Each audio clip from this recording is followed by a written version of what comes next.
최근 대통령께서는 일부 서방 국가들이 경제적 강압을 가하고 있는데 이런 경제 취약성을 무기화하는 행위는 경제 통합, 특히 지역 경제 통합을 저해할 것이고 아시아의 일부 중저소득 경제체에도 뚜렷한 영향을 미칠 것이다라고 말씀하셨습니다. 그럼 스리랑카는 영향을 받았습니까?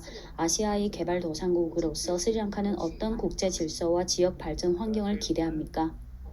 좀 다른 목소리도 들리고 있는데요. 예를 들어 일부 서방 언론은 스리랑카가 이른바 채무 함정에 빠질 수 있다고 선전했는데 이런 언론 플레이를 어떻게 보십니까?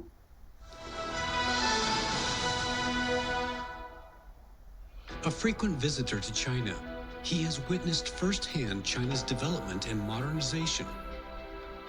He expresses his gratitude for China's helping hand in difficult times and looks forward to engaging in all-out cooperation with China. He praises China's experience in development that brings benefits to the world and acknowledges his country's special connection with China. Sri Lankan Prime Minister Dinesh Gunawardena sits down on Leaders Talk for an exclusive interview.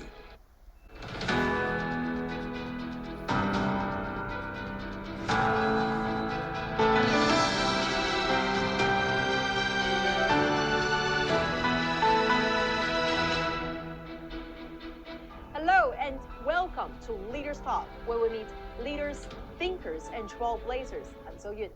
Here in Shanghai, we're about to interview a guest from China's traditional friendly neighbor, and he is the Prime Minister of Sri Lanka, Mr. Dinesh Gunawardena. Having visited China many times and traveled extensively throughout the country, how does he define the current relationship between the two countries? What kind of experience does he think China's path towards modernization can offer to other developing countries? And what special bonds does he have with China? Here is my conversation with Sri Lanka Prime Minister Gunawardena. Prime Minister Gunawardena, it was a great pleasure having you with us here on Leaders Talk. You visited the magnificent Great Wall that is renowned world cultural relic with a history of over 2,000 years and stretches for more than 20,000 kilometers. So how do you like the trip? Is there anything memorable that you want to share with us? Yeah, when you get there, you feel that you have achieved something that is always remembered.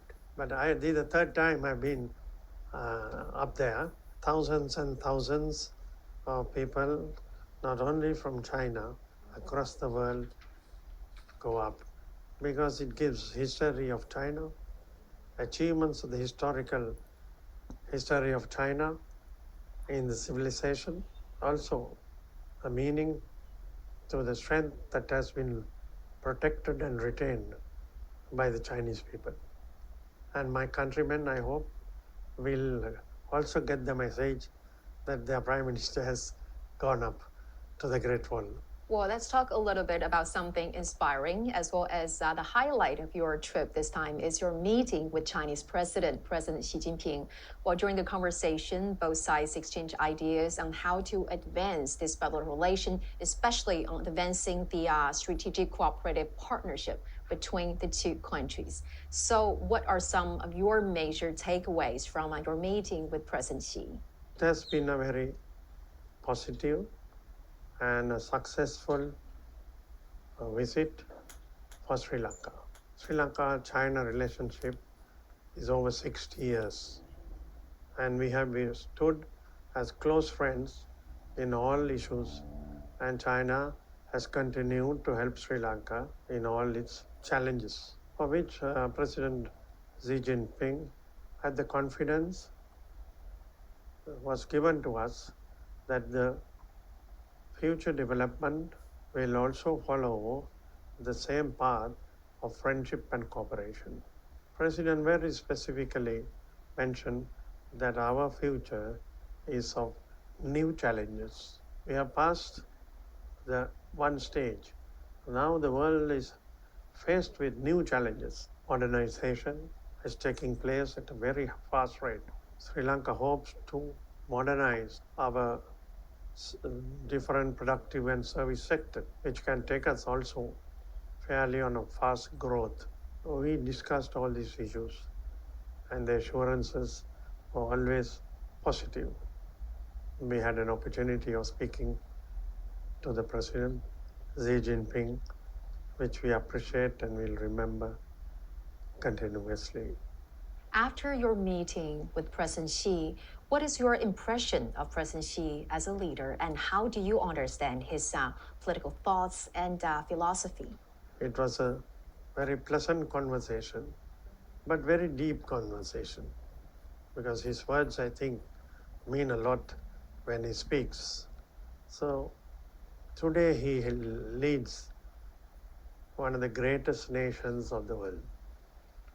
So for all of us, we appreciate this great progress, because it's for the entire mankind. Everyone, every country can benefit from this progress. That is his deep philosophy. As you mentioned, China and Sri Lanka are close friends and traditional friendly neighbors. And how would you characterize this time-honored relations between the two countries? It's a long process. Our leaders have associated the leaders of China. We understand China's path. Sri Lanka signed the Rubber Rice Pact amid various pressures not to. It's not only an agreement, it's a new chapter in economics. China has proved to be that it is a great nation of the world, strong, developed in all areas, all fields of today's world. I think Sri Lanka was very bold, straight, and a challenging position of giving diplomatic recognition in 1957. Because at that time we were known as Ceylon. China accepted Sri Lanka's future progress and development, new areas of cooperation. Hambantota port at the tip of our country.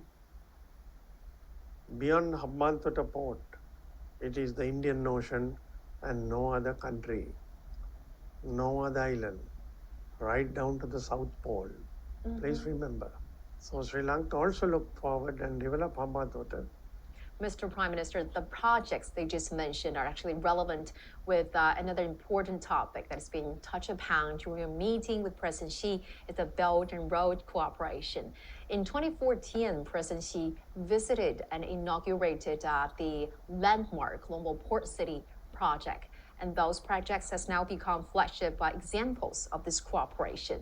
And during the meeting, President Xi particularly emphasized the high quality building of the Belt and Road cooperation between the two countries.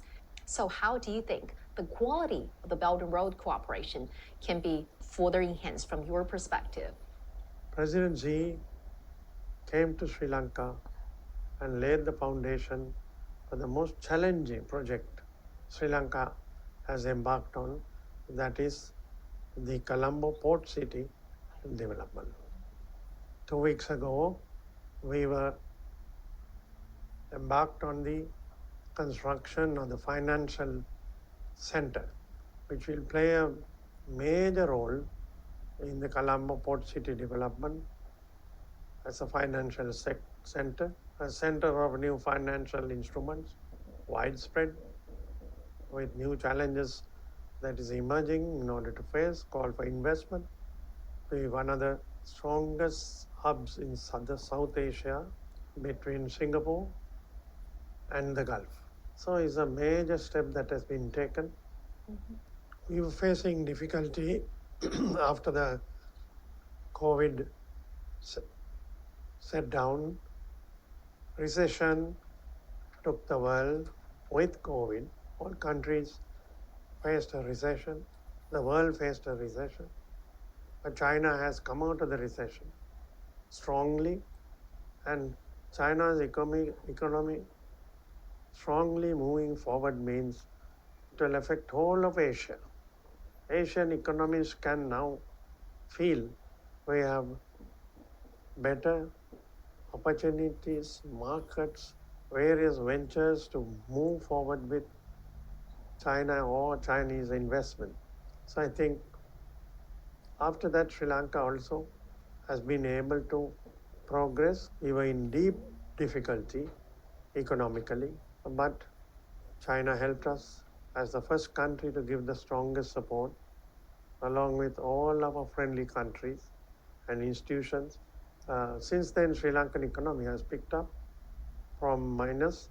We have just reached the plus stage, coming out of above zero, which gives strong confidence. In addition, our exports having moving positively, we have also been able to relax a lot of restrictions that were before on the economy, thereby allowing the private sector to reinvest, find new areas of investment, and for foreign investment also to come into Sri Lanka. Well, President Xi, during the meeting, also encouraged Chinese enterprises to invest and conduct business in Sri Lanka, but also expressing hope for a fair and transparent business environment in your country. So, Mr. Prime Minister, can you give us an idea and update of the current state of business environment in Sri Lanka, especially for international investors? What Sri Lanka announced, Sri Lanka has been following. I think the trust is important. Today, studying the investment proposals they have in order to move forward with the new legislation that has been brought, a lot of relaxation than before, so that the investors have confidence. And Sri Lanka wants investors that will modernize our country. Sri Lanka is located in the Indian Ocean, south of the Indian subcontinent. Its economy is primarily based on agriculture, with a lengthy coastline that gives the fishing industry a significant role. However, this key sector remains relatively backwards in terms of technology and equipment, hindering its expansion and its performance on the value chain and impacting revenues. Sri Lanka is currently looking to start technical training with China's assistance. We have already agreed with Chongqing government and Three Gorges Professional Training Institute to empower 100,000 families by vocational training. In fishing, families also included to this program.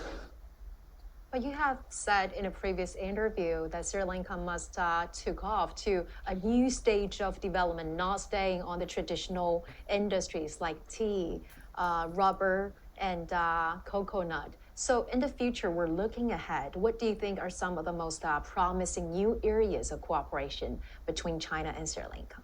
The plantation economy will diversify, even the private sector to participate for exports.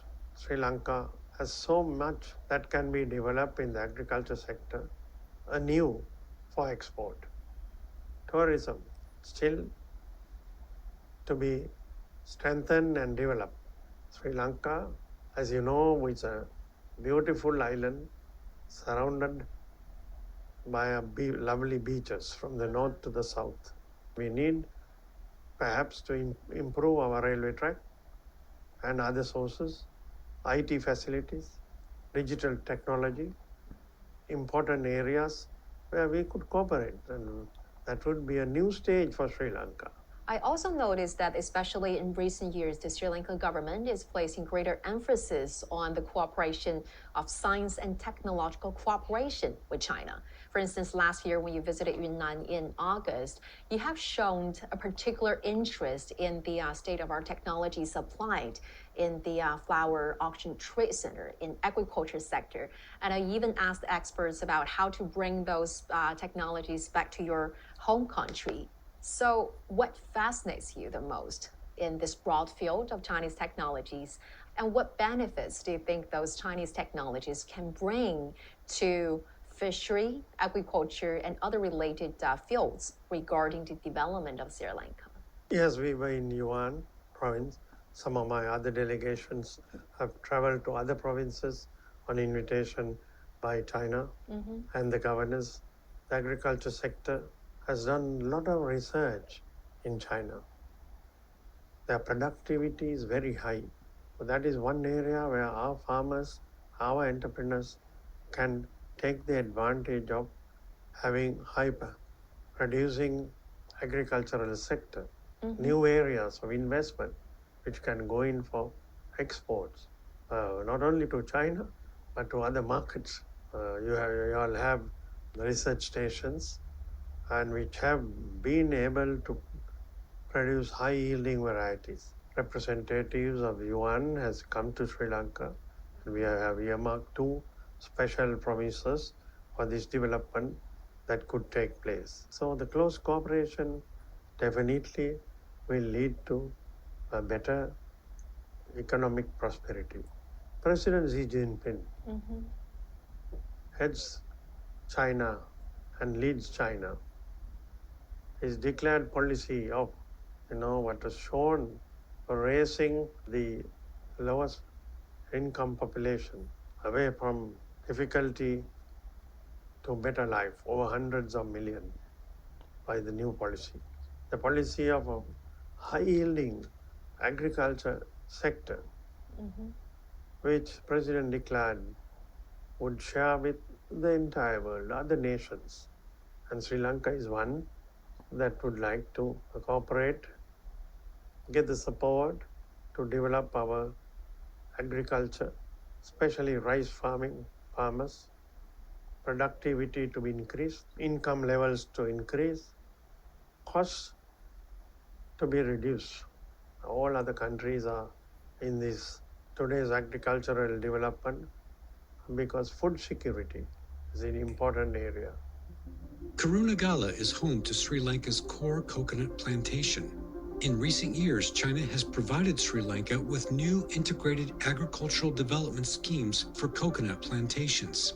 Apart from coconut juice and desiccated coconut, projects are in place to produce added value products, including coconut milk and coconut essential oil. Jobs have been created, revenues have increased, and living standards have been improved. China technology as a cost-effective, it's value for money option when compared with other origins. So that is one critical aspect when in order to overcome the current challenges we have in business. අපේ ආයතනය තුළ චීන සමාගමක machine තියෙනවා. එහෙන් ගෙන්න machine වලින් අත්‍තරම අපි ලොකු ප්‍රයෝජනයක් ගන්නවා. Manufacturing is also a key focus of China-Sri Lanka cooperation. The Baruila area of the western province is home to many small and medium-sized shipyards. In recent years, some local shipyards have improved their production capacity by introducing Chinese technology and equipment, taking orders overseas, and driving the development of Sri Lanka's international trade. කලින් වැඩ කරපු company වල ඇත්තටම මේ දීවර බෝට්ටු නිෂ්පාදනය කරගෙන නැහැ. නමුත් මේ ආයතනයේ මේ දීවර බෝට්ටු නිෂ්පාදනය කරනකොට මේවට අවශ්‍ය එන්ජින් ජෙනරේටර්ස් දීවර බෝට්ටුවක් නිෂ්පාදනය කරන්න හැකියාව තියෙනවා. Chinese technology is moving fast in the world. If Chinese collaboration with us, and definitely we will move into the future. So, having visited the country many times and traveled extensively throughout the country from big cities to small villages, how do you understand China's path towards modernization? And managing a great nation and having growth and innovations and research is what China has achieved in the last few years, a tremendous forward step that runs across China. I mean, today in Shanghai, yesterday I was at the Boao conference, moved down from Beijing. 2 months ago, I was in Yuan with my delegation, our members of parliament, our public officials. We have seen the great achievements and development in all fields. So we can see the growth at every level, rural level, how the farmers have achieved better income levels, living standards, how the educational institutions have progressed, sharing the seats with the rest of the world, allowing other countries, children to come, do their higher education, get back, implement the research they have done. So I would say it's a great achievement, which has to be studied because studies will never end.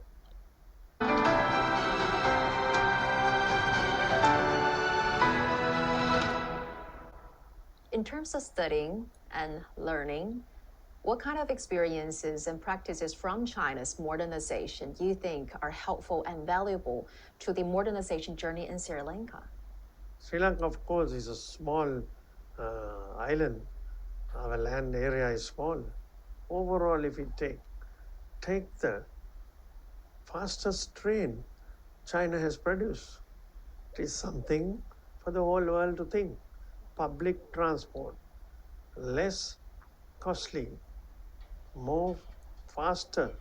But these are achievements China have made by a lot of changes that have taken place within China, a lot of new investment in new areas, cooperation with other entrepreneurs from abroad, technology being brought, jointly being put into practice also is another aspect. China has shown great understanding in working towards high objectives. Some Western media have accused China of luring Sri Lanka into a debt trap. I believe that you have been very familiar with accusations like this. What is your response to those media outlets? Sri Lanka, as I mentioned, all these minutes in your interview, has always respected, trusted, and committed for development with China. China's help assistance has been for our development. When we were in difficulty, China helped us. When our territorial integrity was being threatened, our unitary state was about to be dispersed, China stood by Sri Lanka in order to overcome terrorism and to hold back the unitary state for which all our countrymen today appreciate. Mr. Prime Minister, you grew up in a family that shared a very special bond with China, as both of your parents were great friends of the country. So, can you share with us some of those stories and connections? Yeah, we are strongly close friends of China. I would say Sri Lankans are. So my family also. My father being an active socialist, working the difficult times in Europe for the socialist movement.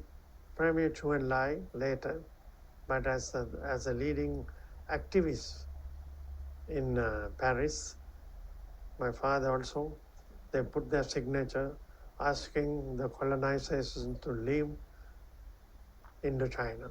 Since then, they have had close friendship, close collaboration, being in the same movement. I mean, everyone exchanges views. And after the victory, I did mention the victorious revolution under President Mao Zedong.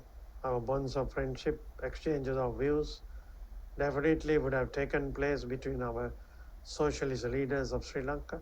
Delegations came soon after.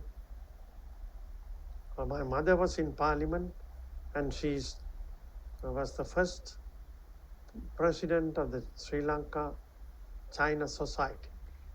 Prime Minister Gunawatnar, you have referred to China as a true, decisive global leader and have spoken highly about China's developments in benefiting the global south. Well, given the evolving global landscape is now filled with unprecedented challenges, how do you interpret the significance of the Global Development Initiative, the Global Security Initiative, and the Global Civilization Initiative put forward by President Xi? Each country perhaps has had something special, but all of us getting together can make an entire region, entire continent into these three areas that President Xi Jinping mentioned as success. It's a deep philosophy that has been announced. More than the letters of agreement, is a deep philosophy. We understand it is what the world needs. We don't want half of the world to be starving or another sector of the world to be dying every day because of issues in relation to land or their independence. It's a new world that we are aspiring to. Everyone wants peace. Peace in a much more deeper form can be also achieved, strengthened and safeguarded by achieving higher results of economic growth for all. Mr. Prime Minister, it was a great pleasure and honor talking to you. Thank you so much for your time. Welcome.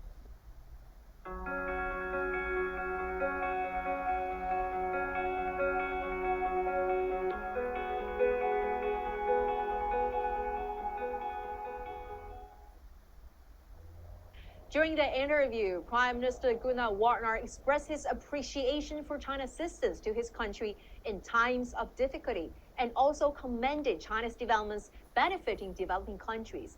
He hopes that China's experiences in its past war's modernization can be an inspiration to the modernization journey in Sri Lanka. It is also hoped that the strategic cooperative partnership and the traditional friendship between the two countries will continue to progress. With that, we're going to wrap up this edition of Leaders Talk. I'm Zoe reporting from Shanghai. Thank you for watching and see you next time.